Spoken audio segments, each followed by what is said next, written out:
नमस्कार दोस्तों, आप सभी का स्वागत आपके अपने YouTube चैनल में। तो दोस्तों, इस वीडियो में बात करने वाले हैं चिकित्सा विभाग की 8 भर्तियों की प्रोविजनल लिस्ट, साथ में आचार संहिता में अब नियुक्ति मिलना बहुत मुश्किल हो गया है।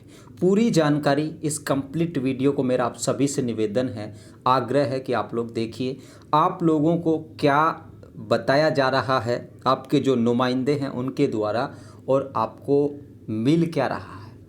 ये लॉन्ग वीडियो होगा, बिल्कुल पहले ही कह दे रहा हूँ, स्किप बिल्कुल भी मत करना और इसे सुन लेना। इस वीडियो में जो बातें कही गई हैं वो, और अभी भी अगर आपको लगता है कि चमत्कार हो जाएगा फिल्मी कहानियों की तरह, तो मुझे लगता है कि आपने एपिसोड वो ही देखे होंगे काल्पनिक कहानियों के। तो कल्पनाओं से बाहर निकल कर के इस वीडियो को देखना है और उसी तरीके से सोचना है। चिकित्सा विभाग 8 भर्तियाँ आप लोगों को पता है 2023 में निकाली गई। इनके सबके वेरिफिकेशन हो गए हैं और अब इंतज़ार है प्रोविजनल मेरिट लिस्ट, अर्थात अंतरिम चयन सूची, यानी कि ऐसी लिस्ट जिससे ये साबित हो जाएगा कि इन बच्चों की नौकरियां हैं कम से कम लगने वाली हैं। लेकिन दोस्तों, आचार संहिता में महज अब 7 दिन का वक्त बच गया है। आज 1 अक्टूबर है और आज के बाद अगले 7 दिन के अंदर कभी भी आचार संहिता लग जाएगी। किसी को अगर ये शक है, किसी को ये शंका है और किसी को अगर ज़्यादा पता है तो वो ये सोच रहे हैं कि 15 अक्टूबर तक लगेगी, लेकिन आप बिल्कुल गलत फहमी में हैं। आज इलेक्शन कमीशन ऑफ इंडिया, जो राज्य निर्वाचन आयोग है, भारत निर्वाचन आयोग है, उसके जो अधिकारी हैं वो आए हुए थे राजस्थान में घूमने के लिए। आज उन्होंने पीसी की है, प्रेस कॉन्फ्रेंस की है राजस्थान में, कि किस तरीके की वो तैयारियां कर चुका है और पूरा का पूरा जो सिस्टम है इलेक्शन कमीशन का वो तय है। 5 तारीख तक वो तेलंगाना में रहेंगे और उसके बाद 6, 7, 8 और 9 इन 4 डेट्स के अंदर आपकी आचार संहिता लग जाएगी, इसमें कोई शक नहीं है। पिछली बार 6 अक्टूबर के आसपास लगी थी 2018 में, और अब ये 8 अक्टूबर तक या 9 तारीख तक आप लोगों की आचार संहिता लग जाएगी। तो अब सिर्फ 7 दिन, और 7 दिन में आचार संहिता में जो नियुक्ति है वो होना अब नामुमकिन सा हो गया है। यानी कि बिल्कुल तय बात है कि अब अगर आपकी लिस्ट कल भी आ जाए, परसों भी आ जाए, तो ये मान के चलिए बगैर इलेक्शन कमीशन की परमिशन के बिना आप लोगों की नियुक्तियां नहीं होंगी। ठीक है, अब दोस्तों क्या करना है आप लोगों को, देखिए 8 भर्तियों में से 2 की आ गई थी, ईसीजी और डेंटल की। ठीक है, यहाँ पर शक इसलिए पैदा होता है, ईसीजी और डेंटल, ईसीजी में 152 बच्चे थे, डेंटल में 70 बच्चे थे। ठीक है, इनकी आपत्तियां भी ले ली, लेकिन अभी तक इनकी फाइनल भी जारी नहीं की, जो कि 1 दिन का काम हो सकता है, 2 दिन का काम हो सकता है, 3 दिन का काम हो सकता है। लेकिन उसके बावजूद भी इन डेंटल और ईसीजी की फाइनल लिस्ट नहीं आई है। अब भी 6 भर्तियां जो हैं बची हुई हैं। नर्सिंग ऑफिसर सबसे ज़्यादा पद, उसके बाद महिला स्वास्थ्य कार्यकर्ता अर्थात एएनएम, फार्मासिस्ट, लैब टेक्नीशियन और ऑप्थेल्मिक असिस्टेंट। तो ये 5-6 जो भर्तियां हैं, रेडियोग्राफर भी, तो 6 भर्तियों की लिस्ट अभी आना बाकी है। लेकिन लिस्ट को लेकर के किसी के पास भी पुख्ता जानकारी नहीं है कि भाई इस दिन लिस्ट आने वाली है। आचार संहिता में परमिशन लेनी ही लेनी होगी, भले ही आप लोग कुछ भी कहें। ये आचार संहिता को मैं दूसरी बार बता रहा हूँ इसी चैनल पर, आप लोग देख सकते हैं। ऐसी तदर्थ नियुक्तियाँ सरकारी सार्वजनिक क्षेत्रों में नहीं की जा सकती जिससे सत्ताधारी दल के पक्ष में मतदाता प्रभावित हो। अब 20,546 पदों की नियुक्तियाँ, अब ऐसा तो है नहीं भाई लैब टेक्नीशियन को दे दिया आचार संहिता में, देनी तो सबको है इनको अगर देंगे तो। अब 20,500 लोगों की नियुक्तियों का मतलब कि आप तो कांग्रेस को वोट कर दोगे। बीजेपी वाले कहेंगे यार ये तो गलत कर रहे हैं, इससे तो कांग्रेस को वोट मिल जाएंगे, तो वो भी नहीं चाहेंगे। तो इलेक्शन कमीशन की जो आचार संहिता, उसमें स्पष्ट तौर पर लिखा है कि इसके प्रभाव में रहने की अवधि के दौरान, आचार संहिता के प्रभाव में रहने की अवधि के दौरान सार्वजनिक सरकारी क्षेत्र में उपक्रमों में कोई नियुक्तियां नहीं की जा सकती हैं। ठीक है, जिससे कि वोटिंग प्रभावित हो। दूसरा पॉइंट ये रहा है कि आरपीएससी हो या फिर यूपीएससी, यानी कि जो संवैधानिक संस्थाएं हैं, उनकी नियुक्तियों में कोई दिक्कत नहीं आएगी। लेकिन फिर भी आचार संहिता में उनमें भी नियुक्तियां बहुत कम की जाती हैं। तब ये तो बिल्कुल फैक्ट बात है और ये तय हो चुका है कि आपकी जो पोस्टिंग है वो आचार संहिता से आगे जा चुकी है। मतलब ये है कि अगर लिस्टें आ भी जाएं तो फाइनल लिस्ट, और फाइनल लिस्ट के बाद आप लोगों का पदस्थापन का मेरा मतलब ये है कि आपको कौन सा अस्पताल मिलेगा, कौन सा सब सेंटर मिलेगा, कौन सी पीएससी, सीएससी या उप जिला अस्पताल या जिला अस्पताल, PMO, medical college, trauma centre, फलाना ढिमकाना जो भी है, ये आप लोगों को देना होगा फाइनल लिस्ट के बाद। अब खुद बे खुद अंदाज़ा लगा सकते हैं 7 दिन में क्या कुछ हो सकता है। अगर अभी भी किसी को ख्वाब आ रहे हैं कि भाई नहीं 7 दिन में तो बहुत कुछ हो जाएगा, या आप किसी की बातों में आकर के प्रभावित हो रहे हैं, जो लोग अभी भी कह रहे हैं कि नहीं अभी भी विभाग है ना नौकरी दे देगा, तो वो लोग झूठ बोल रहे हैं। या तो उन्हें आचार संहिता का पता नहीं है, या फिर एक तरीके से आचार संहिता तक लोगों को चुप करने की कोशिश है कि जैसे तैसे एक बार चुनावी आचार संहिता आ जाए और उसके बाद बोल नहीं पाए कोई। ठीक है, तो ये बिल्कुल तय बात है साथियों कि आचार संहिता में तुम्हारी भर्तियां जो हैं लगभग उलझ चुकी हैं। इसमें कहने में मुझे कोई भी गुरेज नहीं है। भले ही आप लोग मुझे बुरा कह लेना इस वीडियो के कमेंट में जाके, चाहे कुछ भी लिख लेना, ठीक है, लेकिन सच्चाई है। अब 7 दिन में कोई इतना बड़ा चमत्कार तो होने से रहा कि प्रोविजनल भी आ जाएगी, आपत्ति भी ले लेंगे, फाइनल भी आ जाएगी, पोस्टिंग स्थान भी दे देंगे, तुम लोग ज्वाइन भी कर लोगे। तो भाई 48 घंटे का दिन नहीं होता है, सिर्फ 24 घंटे का दिन होता है। ठीक है, तो अब क्या किया जाना चाहिए साथियों? आप लोगों ने जो भी खबरें सुनी होंगी कि भाई इतने तारीख को आ रही है लिस्ट, फलाने नेताजी ने जानकारी दी है। हालांकि हमने उनके भी वीडियोस डाले हैं, ऐसा नहीं है कि हमने उनके बिहाफ पे जानकारी नहीं दी है, लेकिन उनके बिहाफ पे जानकारी देने के बावजूद भी हालात ये है कि एक भी बात जो है छोड़ करके सच साबित नहीं हुई आज तक की, जो कि शंका पैदा कर रही है। अब साथियों, अब मैं कहने के लिए आप लोगों के से एक ही बात कहना चाहता हूँ। देखिए, आप लोगों ने जो भी बात सुनी, जो भी खबर आप लोग सुन रहे हैं, तो मैं आपसे कहूँगा कल 2 अक्टूबर है, ठीक है, महात्मा गांधी और हमारे देश के पूर्व जो प्रधानमंत्री हैं लाल बहादुर शास्त्री, उनका जन्म दिवस है, ठीक है, जन्म जयंती है। तो उनको नमन करते हुए, सत्य और अहिंसा के मार्ग पर चलते हुए आप लोगों को ये है अब खुद पता करना चाहिए चिकित्सा विभाग में जाकर के सुरेश नवल जी के पास कि हमारी लिस्ट कब आएगी, कब क्या होगा। ठीक है, सभी भर्तियों के लोग निकलिए और खुद लड़ाई लड़िए आप लोग, और खुद जाकर के पता करिए कि आपकी जो लिस्टें हैं उनका एक्चुअल में आखिर में सच क्या है। ठीक है, बाकी किसी के ट्वीट और किसी के मैसेज, किसी के व्हाट्सएप मैसेज पे या कोई से भी संदेश पे रहोगे तो ये 5 दिन बाद है ना कोई नहीं पूछने वाला। ठीक है, अब आप लोगों को खुद को जाना चाहिए, सीफू में जाना चाहिए कि कब क्या कर रहे हो भाई। दूसरा, सुरेश नवल जो हैं उनके पास जाना चाहिए और उन्हें बताना चाहिए कि क्या हो रहा है, कब तक क्या होगा। अब ले दे के बात यही रह गई है कि प्रोविजनल तो आ जाए कम से कम। ठीक है, प्रोविजनल तो कम से कम आ जाए, बाकी तो जाए भाड़ में, लेकिन कम से कम प्रोविजनल तो पहले आ जाए।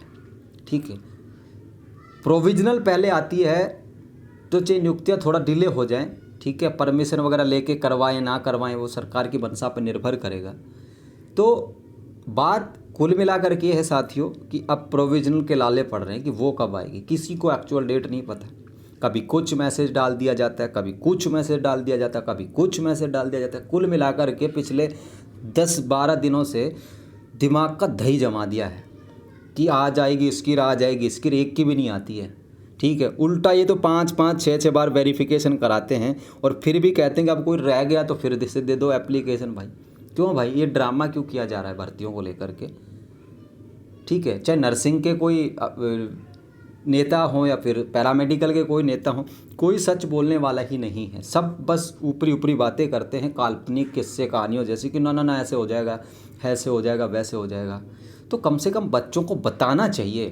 पिछले 3-4 दिन से सब चुप है, कोई नहीं बोलने वाला कि कब क्या हो रहा है, बस चुप हैं कि पता नहीं कौन सा वो केबीसी में कौन बनेगा करोड़पति में, कोई 7 करोड़ जीत के लाएगा और वो सबको बांट देगा। तो सब चुप हैं कि चलो अभी जाने वाले अमिताभ बच्चन के शो में। तो भाई कम से कम बताना चाहिए। देखिए दोस्तों, हमारा काम आप तक सिर्फ जानकारी पहुंचाने का, ना हमारा कोई कोचिंग है, ना हम कोई इन भर्तियों के पीछे घूमते रहते हैं कि चलो कब क्या होगा। हमारा काम है कोई भी न्यूज़ हमें पता चलती है सोशल मीडिया के थ्रू, वैसे कैसे भी हम आप तक जानकारी पहुंचाते हैं। मैं तो खुद अपनी नौकरी कर रहा हूँ हरियाणा में।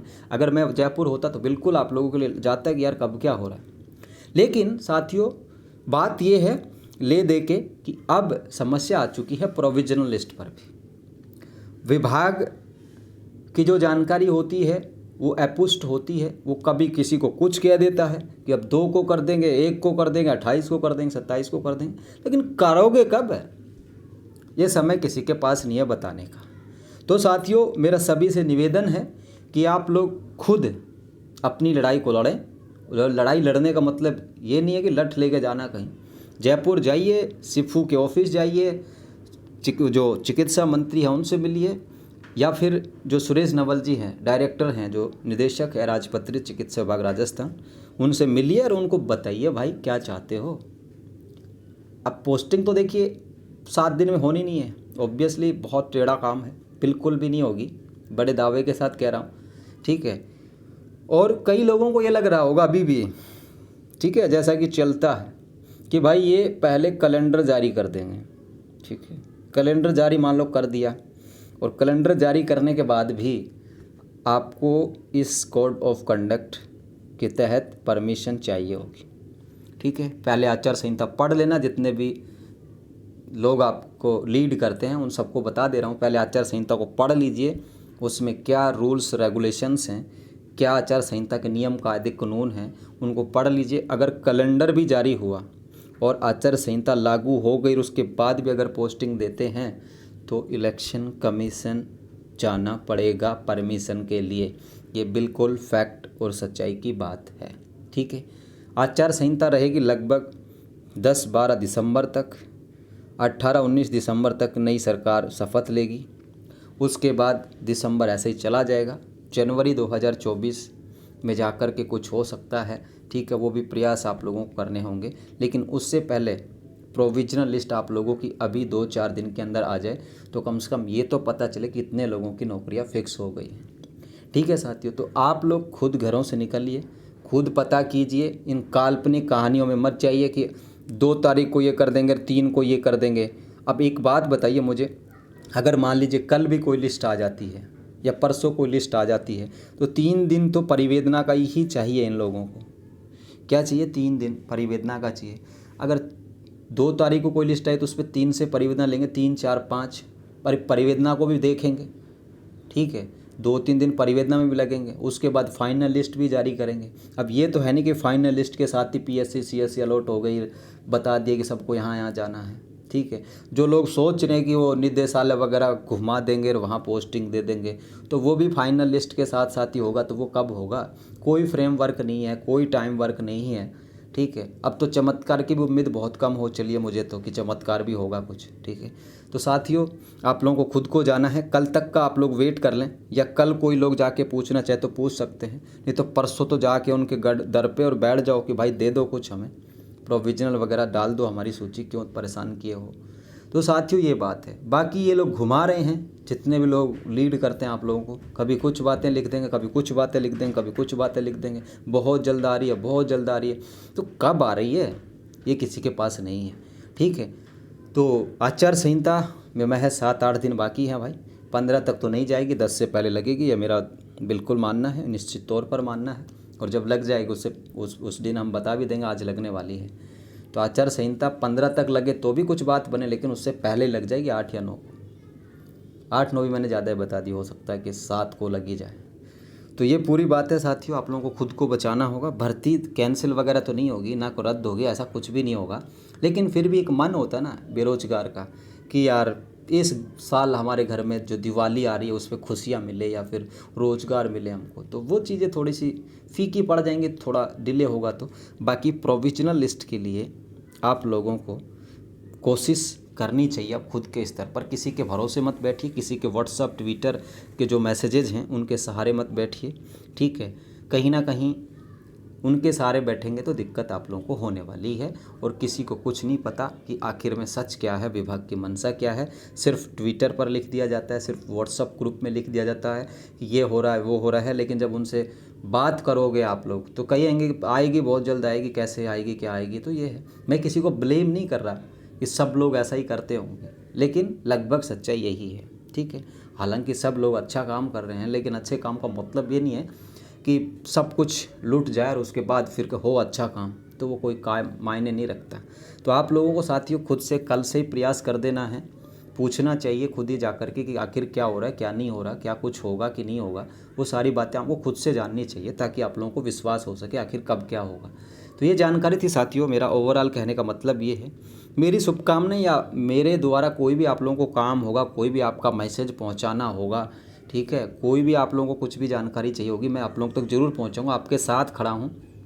बस मेरा निवेदन नहीं है, कोई चिंता नहीं करेगा, कोई तनाव नहीं लेगा। ठीक है, सबसे ज़्यादा ज़रूरी है पहले प्रोविजनल आए, ठीक है, और उसके बाद फाइनल वगैरह ये तो होते रहेंगे। ठीक है, और आचार संहिता में नियुक्तियां साथियों नहीं होती हैं, सिर्फ और सिर्फ परमिशन लेके होती हैं, और परमिशन भी इलेक्शन कमीशन दे भी सकता है और नहीं भी दे सकता, ये भी उसी के ऊपर डिपेंड करता है। ठीक है, इसलिए आचार संहिता में तो ये मत सोचना कि पोस्टिंग हो जाएगी, होगी तो परमिशन लेके होगी, परमिशन मिलेगी नहीं मिलेगी ये भी मैं नहीं कह सकता, क्योंकि भाई वो चुनाव के अधिकारी जाने, मेरे हाथ में क्या है। ठीक है साथियों, तो ये जानकारी थी आप सभी के लिए। फिलहाल के लिए इस वीडियो में इतना ही। जय हिंद, जय भारत।